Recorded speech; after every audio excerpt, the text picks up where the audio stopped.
দুপুরবেলা তোমাদের সাথে শেয়ার করেছিলাম যে চিলি চিকেন করেছি। আর দুপুরবেলা আমি ওটা ভাত দিয়েও খেয়েছিলাম, অল্প একটু খেয়ে নিয়েছিলাম। আর রাত্রিবেলা স্পেশালি রেখে দিয়েছিলাম। অ্যাকচুয়ালি এটা ডিনার হিসেবেই করা হয়েছিল, মানে ডিনারে খাবো সেই জন্যই করা হয়েছিল। চিলি চিকেন আছে, পেঁয়াজ আছে, আর এটার সাথে মামা বলেছিলেন যে রুমাল রুটি সব থেকে ভালো লাগে আমার মনে হয়, তো সেই জন্য রুমাল রুটি এনেছে। দেখো, আমার রুমাল রুটি খুব ভালো লাগে, সফট সফট হয়। আর দুপুরবেলার থেকে যেন এইটার গন্ধটা এখন আরো বেশি ভালো লাগছে। Yummy yummy.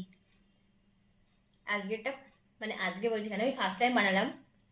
আর একজন দেখলাম কমেন্টে লিখেছে যে শুধু খুন্তি নাড়লেই নাকি রান্না হয় না। তাদের উদ্দেশ্যে বলবো যে আপনারা জানেন না যে আমি কি কি রান্না করতে পারি।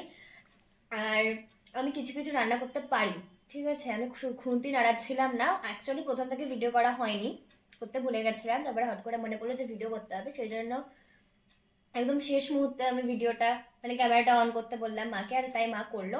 তো রান্নাটা আমি করেছি, ঠিক আছে, খুন্তি নাড়াইনি, রান্নাটা সম্পূর্ণ আমিই করেছি।